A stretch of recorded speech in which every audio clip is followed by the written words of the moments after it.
Assalamualaikum warahmatullahi wabarakatuh. Tema tentang riba sekarang mulai kembali didiskusikan banyak orang ya.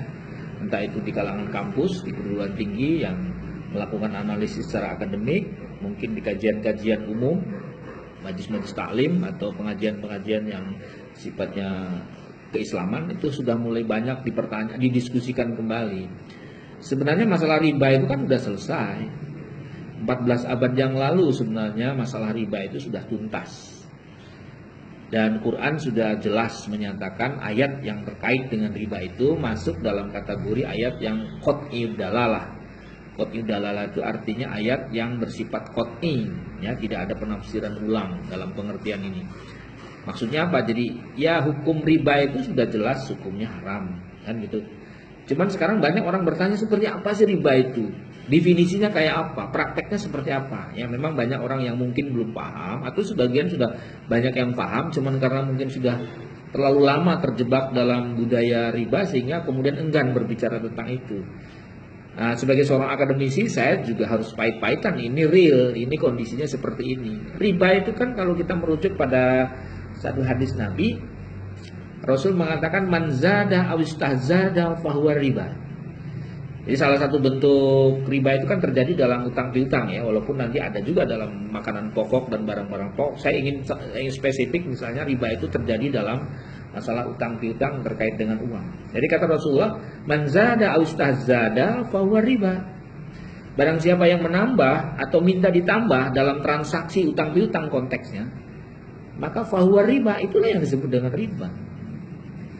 Jadi riba itu terjadi ketika ada tambahan dalam transaksi pinjam meminjam utang piutang ya. Bukan jual beli. Kalau jual beli saya kira tambahan jadi boleh, tapi kalau dalam pinjam meminjam uang ada tambahan dari capital yang dipinjamkan, maka disitulah definisi riba yang sederhana apapun bentuknya ya. Jadi paradigmanya kan begini, dalam ekonomi syariah itu kan seperti pernah kita bahas, ada dua akad ya, ada akad yang sifatnya tabaruk, sosial, ada akad yang sifatnya tijari atau bisnis. Nah, yang salah satu yang termasuk akad tabaruk itu adalah riba, adalah utang piutang, qard dalam bahasa Arabnya. Jadi qard itu adalah salah satu akad yang bersifat tabaruk sosial. Nah, karena dia sosial tidak boleh mengambil keuntungan di situ. Maka ketika orang melakukan qard, yaitu utang piutang, ya sifatnya sosial, ini ada satu hadis, kullu qardin jarra manfaatu fahuwa riba.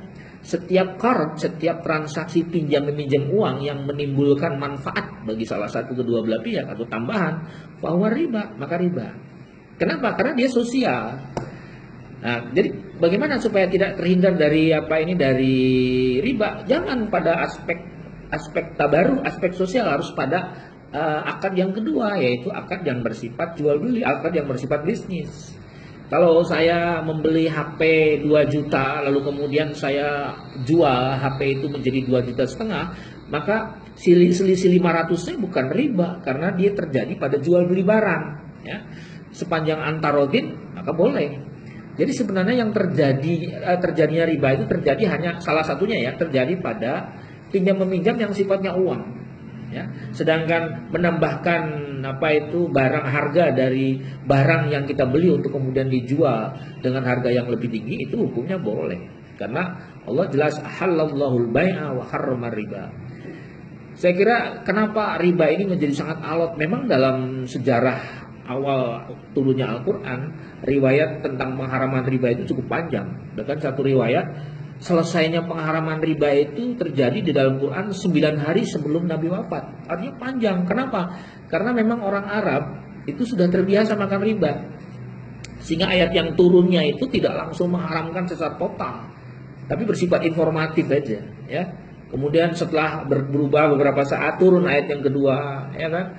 Turun ayat yang ketiga sampai kemudian wadaru ma baqiya riba, ketika situasinya sudah sangat kondusif, nyaman untuk diberikan ayat-ayat final, maka barulah Allah menurunkan ayat final bahwa riba itu hukumnya haram. Tinggalkan wadaru ma baqiya riba, tinggalkan semua sisa-sisa riba.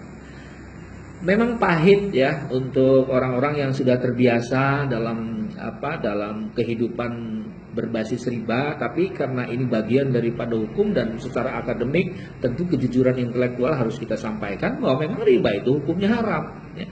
Riba itu hukumnya haram. Dasarnya apa? Jelas. Al-Quran dan hadis Nabi. Saya kira itu sebagai sebuah wawasan singkat, mudah-mudahan manfaat. Assalamualaikum warahmatullahi wabarakatuh.